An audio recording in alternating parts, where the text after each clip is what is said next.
ఇది మనము సంపాదించిన గెలుపు అంటే అది అంత అతిశయోక్తిగా ఉంటుంది. అది జగన్ మనకి ఇచ్చిన గెలుపు. అతని యొక్క యాంటీ మన మీద ప్రసరించి మనకి ఇన్ని సీట్లు ఇచ్చారు. వచ్చే ఎలక్షన్లో పాజిటివ్గా రావాలి ఇలాంటి ఓట్లు. అప్పుడే మన యొక్క పరిపాలన యొక్క గొప్పతనం ఈ ప్రపంచానికి తెలుస్తుంది. Positive votes. ఇప్పుడు నెగటివ్ ఓట్స్ మీద గెలిచాము, ఇక పాజిటివ్ ఓట్స్ మీద గెలవాలా. గుర్తుపెట్టుకోండి, జై అమరావతి. అమరావతిని అద్భుతమైనగా ఈ దేశంలో ఉన్నటువంటి రాజధానులకు అన్నిటికంటే ఒక విభిన్నంగా తయారు చేయాలి సార్. మీరు ఆరోగ్యం జాగ్రత్తగా చూసుకోండి. తర్వాత మీ చేతి కింద మంచి టీములు పెట్టుకోండి. అంత పని నేనే చేయాలని అనుకోబాకండి. మీకు 75 ఏళ్ళు వచ్చినాయి. పని విభజన చేయండి.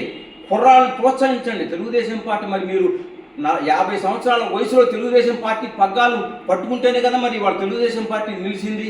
అట్లానే యువశక్తిని మీరు ప్రేరేపించండి. యువశక్తిని మీరు ఇవ్వండి సార్. పార్టీకి మంచి యువశక్తి ఉన్నారు, మనలో మంచి టీం వర్క్ ఉంది. టీం వర్క్ డెవలప్ చేయండి. అందరికంటే వాళ్ళే పార్టీని నడిపిస్తారు. మీరు కూర్చొని హాయిగా బ్రహ్మాండంగా పరిపాలన చేసుకోండి.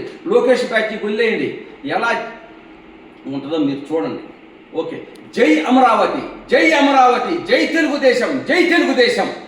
తర్వాత చివరిలో ఒక మాట చెప్పాలి. ప్రతి వాళ్ళు కూడా, నేను కొంచెం ఇది చెప్పాల్సింది ఇది కాకపోయినా చెప్పాల్సి వస్తుంది. ప్రతి వాళ్ళు కూడా మరి ఒక్క నిమిషం చెప్పే ముందు ఒక్క నిమిషం ఇంకొకటి చెప్పాలి. ఈ దేశంలో పుట్టినందుకు ఈ దేశాన్ని ప్రేమించాలి. ఈ రాష్ట్రంలో పుట్టినందుకు ఈ రాష్ట్రాన్ని ప్రేమించాలి. ఈ ఊళ్ళో పుట్టినందుకు ఈ ఊరిని నేను ప్రేమించాలి. అట్లాగే నా కన్న తల్లికి పుట్టినప్పుడు నా కన్న తల్లిని నేను ప్రేమించాలి. అట్లానే ఒక కులంలో పుట్టినప్పుడు ఆ కులాన్ని మనం ప్రేమించాలా. దాంట్లో తప్పేం లేదు. ఒక ఎమోషన్ అది. అట్లాంటిది ప్రతి వాళ్ళు మా కులాన్ని పట్టుకొని ఘోరంగా మాట్లాడుతుంటే కడుపు రగిలిపోతుంది సార్. మా కులంతో మీకు ఏం పని, ఏం ద్రోహం చేసింది? కమ్మాళ్ళు ఎక్కడ ఉంటే అక్కడ అభివృద్ధి, ఎక్కడ ఉంటే అక్కడ అందరూ బతకగలరు. ఒక స్నేహపూర్తమైన వాతావరణంలో ఉంటారు మా కమ్మాళ్ళు. అవును, చూసారా మరి? కమ్మ అని ఎగతాలు చేశారు. చూపించామమ్మా కమ్మాళ్ళ దెబ్బ. చూపించావా లేదా? చూపించాం.